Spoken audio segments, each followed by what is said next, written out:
Bien, amigos, ya estamos de vuelta para conversar con Juan Cheput.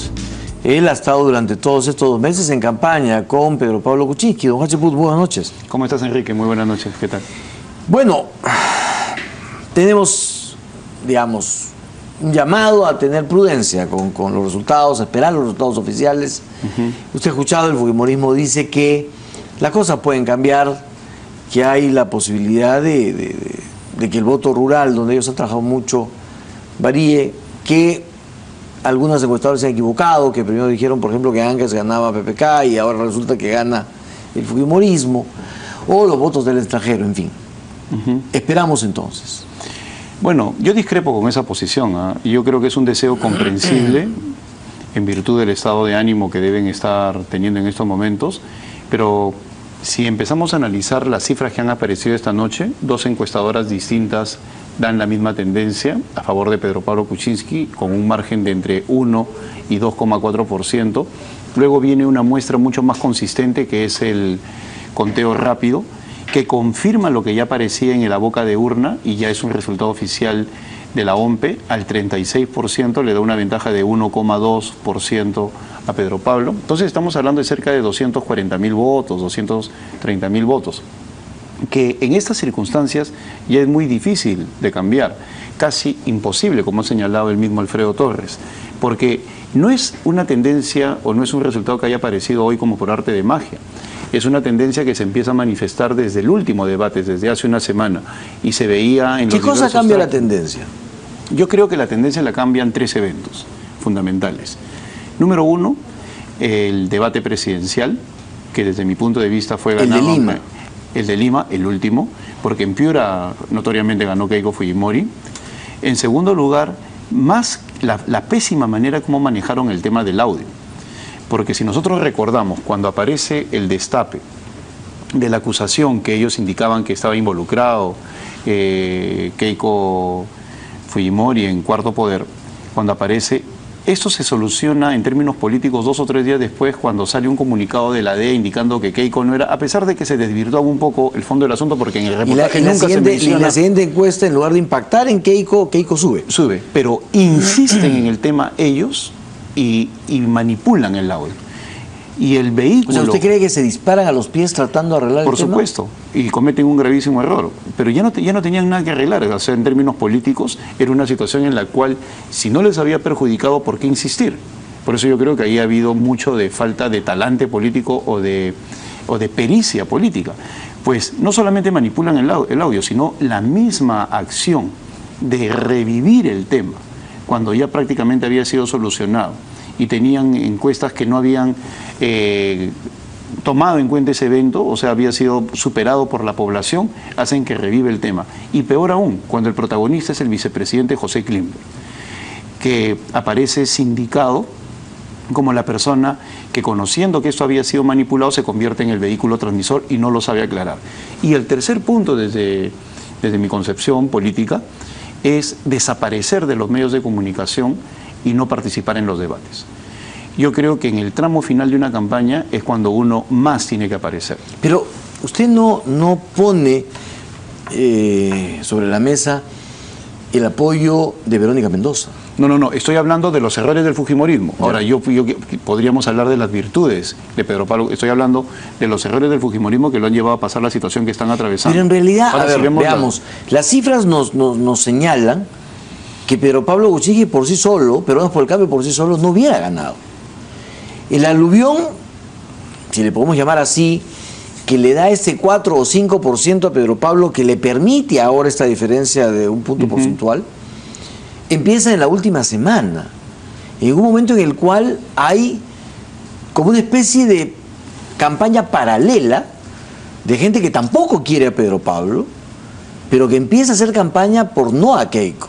Ahora, y entonces, perdóneme para terminar la idea, de acuerdo, se presenta entonces dentro de los que no querían a Keiko 2 campañas paralelas. La campaña de Peronos por el Cambio, políticamente débil, y la campaña mucho más contundente, mucho más apasionada de los que dicen no a Keiko. Y ahí se produce no solamente el sí de Verónica Mendoza, se produce la marcha de no a Keiko, a la que Pedro Pablo Kuczynski no asiste. En fin, una campaña paralela que parece que es la que determinó que los indecisos le tuvieran miedo a Keiko Fujimori por este discurso del narcoestado o de la corrupción. Ya pasando a los atributos que han llevado a Pedro Pablo a tener esta ventaja, creo yo que estaba el hecho en primer lugar del debate, que indiscutiblemente marcó una inflexión. Ahora, lo lamentable es que los tracking no se pueden hacer públicos, pero todos los partidos van manejando un tracking, de allí la desesperación del fujimorismo en los últimos días, sacando una serie de acusaciones sin ningún sentido, que creo que fue otro error de ellos, pues eran acusaciones inconsistentes que merecían una respuesta política de nosotros. Y pasa lo que tú señalas, empieza a aparecer con mayor fuerza lo que venía a ser el sentimiento anti-Keiko, que tiene su punto máximo de expresión con la marcha, la famosa marcha No a Keiko, que reunió a más de 100.000 personas. Ese es un hecho indubitable. En el interín, evidentemente aparece Verónica Mendoza. Nadie le niega su calidad de lideresa a Verónica Mendoza, pero también es cierto que ya la tendencia era ascendente a favor de Pedro Pablo. O sea, ¿usted no le da ningún mérito a Verónica? Sí le doy un mérito, y lo he dicho antes de los resultados. Yo creo que el punto, y aún más, yo era de los promotores que ella se manifestara, de ahí la importancia que le doy. Yo no tengo la menor duda que la posición pública de Verónica Mendoza ha servido para convencer a los indecisos. Si bien es cierto, el grueso de los votantes ya había migrado a Pedro Pablo Kuczynski, y la principal demostración de eso está en el voto del sur. Cuando Pedro Pablo empieza a escalar en las encuestas es por el voto del sur, que sin necesidad de un patrocinio público de Verónica Mendoza o de los amigos del Frente Amplio, ya habían migrado hacia Pedro Pablo por este sentimiento en contra de la candidatura de Keiko Fujimori. Pero es claro que 4 o 5 puntos de los indecisos cambian los últimos días. Allí voy. Esos indecisos que necesitan que les diga algo su lideresa, en este caso Verónica Mendoza, son los que al final toman partido. Y también es cierto que hay un grupo de personas que no son del Frente Amplio, que son de los sectores A, B y C, que con la marcha, no por un sentimiento anti-Keiko, sino por un sentimiento de evitar que el Perú se convierta en un foco de violencia, deciden votar por Pedro Pablo Kuczynski. Entonces, ambos eventos sí han configurado elementos que han permitido generar ese diferencial. O sea, no lo podemos evitar. Pero casualmente, creo yo, e insisto en ello, que el principal error de un político es autoengañarse. Desde ese punto de vista, esperar que cambien la tendencia, creo yo que es comprensible, pero desde el punto de vista del realismo político no es recomendable. Muy bien. Usted estuvo con Alejandro Toledo cuando con Humala. Toledo prácticamente dijo que Humala había ganado por él, por el apoyo que él le dio a última hora. Y de hecho, ahora también la izquierda le puede decir a Pedro Pablo Kuczynski, un momento, tu 1%, esto nos lo debes a nosotros. Claro, pero hay diferencias, ¿eh? Hay diferencias. Yo participé en las conversaciones con el presidente Ollanta Humala. O sea, soy un testigo de parte. Obviamente, en algunos casos hablábamos con sus personeros, no con el mismo presidente. Estuve presente en una visita que él hizo al local de Perú Posible para agradecer el gesto de nosotros de apoyarlo en la segunda vuelta. Y sí hubo el compromiso con sus personeros de participar en el gobierno. Ya, hasta el punto que apareció Daniel Mora. En este caso, no ha habido absolutamente nada de eso. No, yo no digo que lo haya habido. Es más, Verónica Mendoza ha dicho, oye, yo no quiero saber nada con Pedro Pablo. Y Melissa Glavia ha dicho, me voy a poner nos vamos a poner el primer día a todo lo que hagan en materia económica. Lo cual es saludable, porque un gobierno necesita de oposición. Claro, pero mi tema va a lo siguiente. De alguna manera, hay una hipoteca de Pedro Pablo a los sectores de No a Keiko, a los sectores de izquierda. Y para ser coherente, Pedro Pablo Kuczynski tendría que gobernar sin acercarse a Keiko Fujimori, porque justamente su triunfo viene a partir de la gente que no quiere saber nada con Keiko Fujimori. ¿Cómo van a hacer entonces en este difícil equilibrio? Porque ustedes ideológicamente y programáticamente no están cerca de Verónica Mendoza, ni de Marco Arana, ni de ninguno de ellos, y sí están cerca de Keiko Fujimori, pero su base electoral les ha dicho que no se acerquen a Keiko Fujimori. Bueno, yo discrepo con esa posición. Yo creo que el gobierno ya es una situación distinta, ya no estamos hablando de una campaña permanente. Nosotros sabemos que estando el Perú partido el día de hoy en dos, como exactamente lo grafica, en dos, porque era fácil ver el mapa electoral, la diagonal por el medio entre el sur y el norte es clarísima. Pero al margen de eso es 50-50. Así es. Y a partir de mañana, y por otro lado no solamente 50-50, sino sur y norte claramente establecido, a partir de mañana tenemos que darnos cuenta de que el Perú tiene que volver a estar unido. Nosotros desde un primer Pero perdónenme, instante... entre ustedes se han dicho cosas impresionantes, o sea, pero Pablo le ha dicho ratera a Keiko y le han dicho prácticamente, bueno, oiga, el hijo de un ratero es un ratero. Bueno, o sea, y lo lamentó un par de días después. Pero lo dijo y prácticamente le han dicho narcotraficante, le han dicho lavadora de activos, le han dicho, o sea, le han dicho de todo. Entonces, bueno, no olvidemos ¿es posible olvidar eso? El fair play lo rompe el señor José Klimper en el famoso debate de los técnicos en Piura. Él tiene un speech, un discurso final, en el cual dice que Pedro Pablo era un traidor a la patria y que no merecía ser presidente de la República. Nosotros nos habíamos manejado con un fair play, es decir, llegábamos al nivel de pullas verbales, pero nunca se había hablado de traición, nunca se había hablado de cuestiones como las que mal utilizó el fujimorismo. Y mira, en base a lo que tú me dices, ese es otro error del fujimorismo. Nosotros nos manteníamos en una discusión programática y el señor Klimper, jugando de repente a la política, teniendo una ventaja en las encuestas, rompe el fair play. O sea, generando las condiciones para que haya una respuesta política del otro lado. Entonces, un partido que está llevando una ventaja de 4, 5, 6% a 2 semanas de las elecciones, no patee el tablero y empiece a insultar, pues, ¿no? Entonces, es allí donde viene esta escalada verbal que lamentablemente llevó en algunos casos, lo reconozco, a determinados excesos. Por eso, ¿usted cree que después de esa campaña en la que ambos se han dicho de todo, pero no solamente se han dicho, se han acusado de todo? Porque, ya digo, como usted dice, a uno lo han acusado de traidor a la patria y a la otra lo han acusado, prácticamente han dicho que la DEA tiene que investigarlo porque no está lavando activos. Que Hernando de Soto le dijo que era peor que Montesinos Pedro Pablo Kuczynski. Por eso. Entonces, el entorno de Keiko Fujimori ingresó en una serie de excesos verbales que generaron de parte de nosotros una respuesta política. Por eso. Ahora, pero a lo que voy es a que dos grupos que se han dicho todo esto pueden mañana abrazarse y decir todo por el Perú. Abrazarse no, pero sí conversar. Y yo creo que es indispensable conversar porque por encima del interés partidario o personal está el interés del país. Y aún más, yo creo que este es un buen momento para que el fujimorismo, en el supuesto que yo deseo que gane Pedro Pablo, porque tengo que hablar de supuestos porque no hay cifras oficiales, que gane Pedro Pablo Kuczynski, va a tener que establecer las condiciones mínimas necesarias para entenderse con una bancada como la fujimorista que ya había obtenido en la primera vuelta al Poder Legislativo. Esa es una realidad que no podemos negar. 73 parlamentarios es una realidad insondable. Están allí y tenemos que conversar con ellos. ¿Alrededor de qué? De una agenda legislativa que permita reflejar los intereses partidarios y por supuesto que los intereses del Poder Ejecutivo. Porque como muy bien señalaba Luz Salgado, que es un ejemplo de persona demócrata y con la cual se puede conversar, nosotros tenemos que establecer cuáles son las prioridades del país. Yo agregaría lo que dijo ella, la necesidad económica de reactivar nuestro país. ¿De qué manera lo hacemos? ¿De qué manera empezamos a crecer a niveles de 4 o 5%? El tema de la seguridad ciudadana, que también es un reclamo de todos. La forma como empezamos a sacar adelante una serie de proyectos y sobre todo cómo conformamos una mesa directiva y un gabinete. Es una cuestión que tiene que empezar a discutirse al interior de Peruanos por el Cambio, con las diversas fuerzas políticas. El mismo Pedro Pablo señalaba en un discurso de hace 2 días de que tenía que haber un gabinete de ancha base o de toda la sangre, según lo que le manifestó al diario El País de España.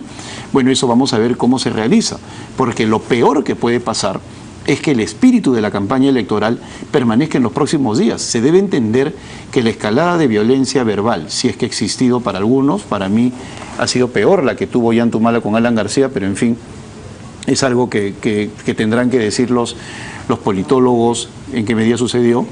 Es algo que tiene que voltearse en los próximos días. Vamos a escuchar, ahí parece un nuevo reporte en la OMPE, así es que escuchemos, amigos. Buenas noches.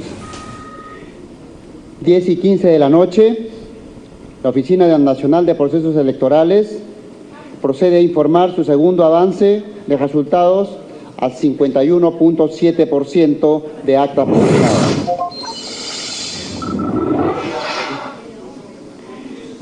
La organización política Peruano por el Cambio viene obteniendo hasta el momento 50.59% de votos válidos, la organización política Fuerza Popular viene obteniendo hasta el momento el 49.41% de los votos válidos. Señores compatriotas, a todos nuevamente hacemos un llamado a esperar con calma y prudencia los resultados oficiales que ya emitiendo la OMPE, conforme se procesen las actas electorales a nivel nacional y aquellas que vayan llegando del exterior. Adicionalmente, hacemos un llamado a los partidos políticos y a sus voceros a que esperen los resultados oficiales con mucha prudencia y respeto que el país exige, los cuales estarán listos una vez que se procesen todas las actas oficiales, incluidas las que vienen del exterior, las cuales empezarán a llegar el día de mañana. Adicionalmente, deseo reiterar al país que la OMPE garantiza la transparencia y el respeto de la voluntad expresada en las urnas el día de hoy. Esta información estará a partir de este momento en nuestra página web www.ompe.gov.pe. Señores, muy buenas noches. Gracias. Muy bien, este ha sido entonces el resultado de la OMPE al 51.7%, básicamente lo mismo, son décimas las que se mueven. Estamos pasando de 1.16 a 1.18, ¿no es cierto? Pero estamos exactamente en la mitad del conteo. 51.7, estamos exactamente en la mitad. Esperemos que esto termine mañana. Claro, yo comprendo que don Mariano Cucho señala que hay que tomar esas cosas con prudencia, lo suscribo, pero la tendencia se ha reforzado. Eso es algo que también es meritorio decir. Muy bien, estábamos hablando entonces de lo que se viene, y lo que se viene no va a ser fácil. Porque, yo insisto, yo sí creo que hay un grupo grande de gente que votó por Pedro Pablo que no le va a gustar que Pedro Pablo se acerque al fujimorismo. Y por otro lado también, una situación delicada para Pedro Pablo es que tiene aparentemente sus mejores cuadros en la bancada parlamentaria. Y si Pedro Pablo saca de ahí algún congresista para llevarlo al gabinete, lo que va a hacer es ir debilitando su bancada parlamentaria, que es bien chiquita con relación a todos los demás. Entonces la situación no es fácil. Bueno, tiene razón en lo segundo. Creo yo que en función de lo que he señalado, tener 18 parlamentarios exige que la bancada se mantenga toda en el Congreso. En eso estamos completamente de acuerdo. Es algo que, dicho sea de paso, ya lo habíamos conversado hace unos días.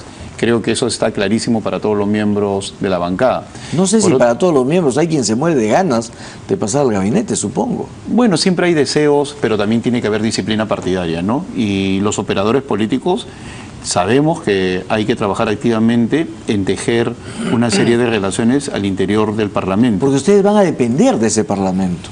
Bueno, para poder tener gobernabilidad. Gobernabilidad, y hay situaciones que están a la vuelta de la esquina. No solamente la comisión de transferencia que se empieza a trabajar una vez que se den los resultados oficiales y que ya está normada por la presidencia del Consejo de Ministros, sino lo que tú señalabas, aumentos de sueldo, promesas que se van a exigir, tienen que empezar a discutirse en el próximo presupuesto de la República, que según la Constitución se tiene que entregar el 30 de agosto a la representación nacional. Y lo otro es que si ustedes no aprovechan los primeros meses para hacer las reformas que quieren hacer, después va a ser muy difícil porque la luna de miel dura poco. De acuerdo, tenemos el tema de las reformas, el tema del presupuesto, y todo eso va a llevar a que la política se imponga. Yo, cuando digo que la política se imponga, es que es necesario hacer política en el mejor sentido del término, conversando con otras agrupaciones. Ahora, ¿qué ventajas hay en el nuevo Parlamento? Si nosotros analizamos bancada, por mencionar al APRA, donde hay un Javier Velázquez Quesquén, un Jorge del Castillo, un Mauricio Müller, personas con recorrido parlamentario, Víctor Andrés García Belaúnde, Johnny Lescano, Luz Salgado, Lourdes Alcorta, Lucho Galarreta, nos permite indicar, inclusive en el caso del Frente Amplio Manuel Dangmer, nos permite indicar de que hay personas con el suficiente kilometraje político como para poder establecer puntos en común. Hoy día yo estaba con Carlos Monge en otra emisora, en este caso en otro medio de comunicación, en el cual se señalaban que habían puntos comunes en relación al tema medioambiental, por ejemplo. Y eso es necesario ponerlo sobre la base de ¿qué? De los elementos que nos deben llevar a construir una agenda legislativa. una agenda legislativa que refleje las exigencias de algunos partidos políticos y, por otro lado, las prioridades del Poder Ejecutivo. Eso lleva a otro tema, la conformación del gabinete, como tú bien has señalado, con un premier con peso político suficiente como para tender los puentes. Cuando hablo de peso político, yo siempre referencio al extraordinario papel que hizo Carlos Ferrero como presidente del Consejo de Ministros en relación a su relación con el Congreso de la República o en su propio paso por el Congreso como presidente del Congreso. Esas características que en un momento dificilísimo, más difícil del que es ahora, en el año 2001, cuando Carlos Ferrero, contra la crítica de todo el mundo, hace una mesa multipartidaria que permite construir gobernabilidad, y luego desde la presidencia del Consejo de Ministros, en un momento de gran turbulencia, con un Alejandro Toledo con 5 o 6%, lo lleva a 30, 35, sobre la base del manejo político, es lo que me permite confiar en la gran política.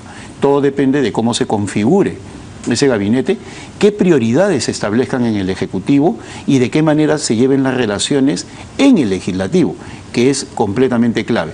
Ahora, ¿qué condiciones hay o qué situación veo yo en el fujimorismo? El fujimorismo lamentablemente convive con el San Benito del autoritarismo, de la dictadura, etcétera, la corrupción.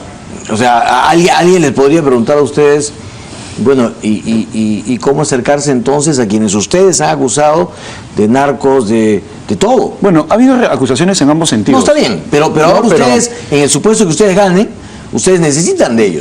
Como te decía, ¿no? Ya se tiene que entender que estamos viviendo otro momento en el cual tiene uno que dejar de lado ese tipo de pullas que lamentablemente siempre afloran en un proceso electoral, y el fujimorismo tiene la brillante oportunidad para ayudar a despercudirse de ese tipo de cosas, de las cuales en muchos casos las etiquetas pueden ser injustas para sus partidarios, y no tengo la menor duda de que en algunos casos así debe ser, porque de lo contrario, de ingresar en el terreno de una crítica destructiva, pues simplemente lo que es una etiqueta se va a convertir en un tatuaje y lo va a acompañar por los próximos años. Ahora, el fujimorismo, etiquetas al margen o sentimientos al margen, tiene 50% de votos. Por supuesto. Esto es enorme, porque además tiene 50% en una segunda vuelta donde ha luchado contra todo el Perú. O sea, toda la otra mitad del Perú.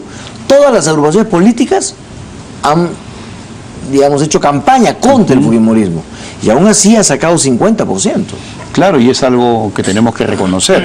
Hay una legitimización de la forma como se vienen conduciendo, y yo creo que ellos pueden constituirse en el gran partido que la derecha reclama.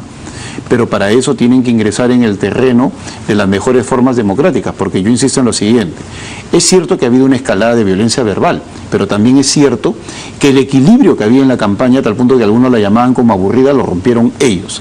Y es fácil remontarse a los eventos para determinar que esto fue así. Esa falta de pericia política, de ingresar en un terreno de agresión sabiendo que una acción genera una reacción, siempre en política, es algo de lo cual tienen que aprender. Pues no ha habido guerra sucia cuando hay noticias de por medio que ellos no han podido manejar. Mira, si Keiko Fujimori, por poner un ejemplo, hubiera hecho un deslinde clarísimo con Joaquín Ramírez hace 4 años, o cuando salta el problema, ya bueno, el señor pidió licencia, pero aún así, sacarlo por completo, y no decir en una entrevista de hace aproximadamente una semana, yo podría poner las manos al fuego por ellos, ¿no?, que siguen incólumes. Esos errores políticos terminan también convenciendo a aquellos que dicen, uy, de repente no han cambiado. Entonces, son circunstancias que no tienen que trasladársela al adversario, en este caso a nosotros, sino que ellos mismos han generado y ellos mismos las han utilizado como una perversión contra su propia candidatura. Don Juan Cheput, el otro tema es el que Pedro Pablo Kuczynski mismo puso sobre la mesa, cuando nadie se lo pidió. Si a mí me pasa algo, yo tengo 2 seguros que ahí están. Y ese es un tema que va a estar permanentemente en la mente de la gente. Ya está, ya estuvo. Es más, en la campaña, lo que se planteaba como, digamos, en el antivoto de Pedro Pablo, era su edad. Este es un tema delicado, porque la gente ha votado por Pedro Pablo. Yo creo que no ha votado por Vizcarra o por Mercedes Arauz.